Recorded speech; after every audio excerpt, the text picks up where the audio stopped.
rising economies in the Middle East. Our first speaker is Dr. Ali Awad Asiri. He has served as an ambassador of the Kingdom of Saudi Arabia in Pakistan from 2001 to 2009 and is a board member at Rasana, the International Institute for Iranian Studies in Riyadh. He holds a PhD in economics from Beirut University and has authored a book titled Combating Terrorism, Saudi Arabia's Role in War on Terror. He will be enlightening us with his take on Saudi Arabia and Pakistan relations in the new Middle Eastern order. Dr. Asiri, please.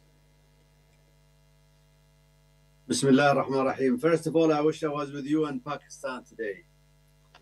Such a good place, and looking at all my brothers and sisters in Pakistan gives me such a nostalgic feelings. However, Assalamu alaikum wa rahmatullahi wa barakatuh.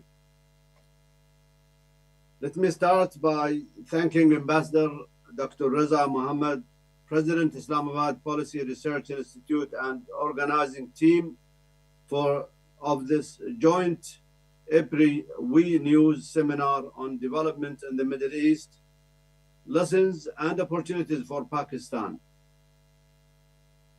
The topic of my presentation today is the Saudi-Pakistan relation and the new Middle East order. The Middle East, as we all know, is currently under a major transformation away from conflict and towards reconciliation.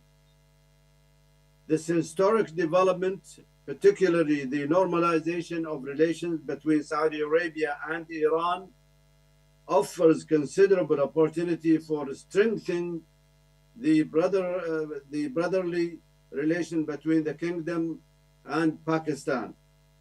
The emerging new order in the Middle East is particularly conducive for expanding trade and economic cooperation. My presentation is divided into three parts. I will begin by reviewing the progress in Saudi-Pakistan relations. Then I will describe the current changes that points towards the emergence of a new order in the Middle East. I will conclude by analyzing the potential opportunities for Saudi-Pakistan relations, especially regarding the expansion of trade and economic cooperation. Ladies and gentlemen, Saudi Arabia and Pakistan have a unique, profound, and durable relationship in the political, security, economic, and cultural spheres of bilateral cooperation. Both nations also have shared concerns and interests on regional and global issues of peace and security. The kingdom was among the first UN member states to recognize Pakistan. Both nations concluded a treaty of friendship in 1951 and a defense protocol in 1969. A glorious chapter of Saudi-Pakistani ties unfolded in the 1970s under the leadership of King Faisal bin Abdul Aziz and Prime Minister Zulfikar Ali Bhutto. Its highlights was the 1974 Lahore Islamic Summit of the OIC. In 1982, while fighting the anti-Soviet war in Afghanistan, the two nations concluded a major bilateral security cooperation agreement that governs their close defense ties until today. In 1989, when the Iraqi invasion of Kuwait threatened the territorial integrity of the kingdom, Pakistan participated in the international coalition of dispatching an army division to act as the first line of defense in the Saudi border region. A decade later, as Pakistan came under heavy Western sanctions after its 1998 nuclear test, the kingdom met the bulk of its oil needs for a year on deferred payments, most of which was later converted into grants.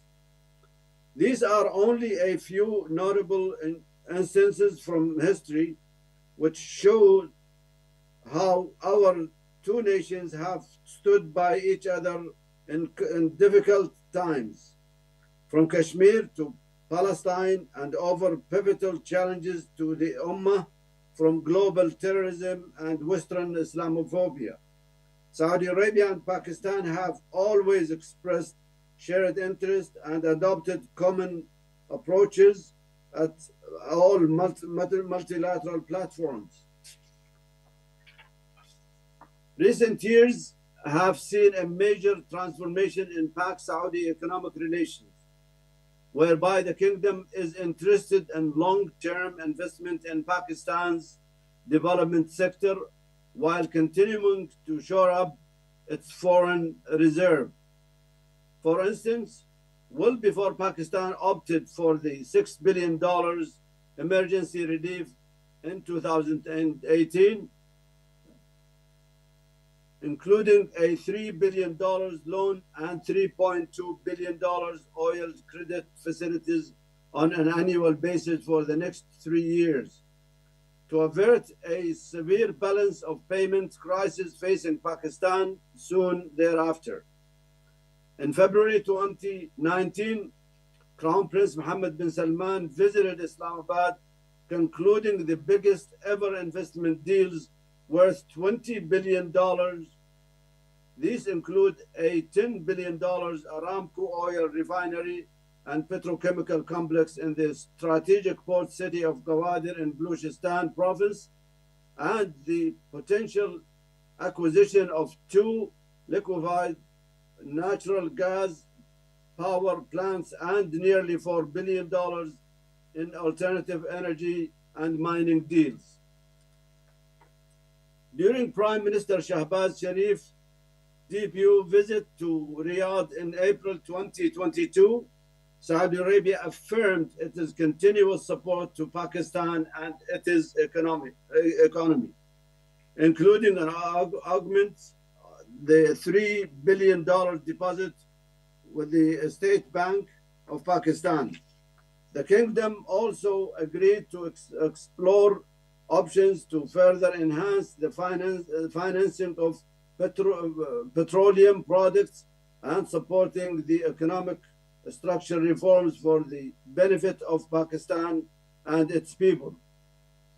Later in the year, Saudi Arabia rolled over its $3 billion deposits in the State Bank twice, enabling Pakistan to receive $2 billion extended fund facility from the IMF. At the International Conference on Climate Resilient Pakistan in Geneva in January 2023, the Saudi government announced to invest $1 billion in Pakistan. Moreover, the Islamic Development Bank committed $4 billion for the reconstruction efforts after the 2022 flood disaster. The Saudi government has also assured the IMF about its commitments to increase the ceiling on the deposits and the State Bank from $3 to $5 billion. It is also resolved to invest in the refinery and petrochemical projects in Pakistan. Ladies and gentlemen, let me now come to the emerging new order in the Middle East. Recent trends in the region indicates a clear shift from the conflicting era of geopolitics to the progressive push for geoeconomics. At least 3 developments are noteworthy. First, China has emerged as an important economic actor in the region by investing in several development projects under the Belt and Road Initiative. Second, the normalization of relations between Saudi Arabia and Iran, mediated by China in March 2023, presents a historic turnaround in the Middle East geopolitics. Finally, Saudi Arabia is experiencing unprecedented socio-economic transformation under Crown Prince Mohammed bin Salman's Vision 2030. Since the success of this vision depends upon reconciliation and conflict resolutions in the Middle East, the kingdom is in the driving seat of reshaping the region towards a more peaceful and prosperous future. Saudi Arabia and the GCC nations are diversifying their relations with the US and China as they diversify their economics under the Saudi Vision 2030 and other vision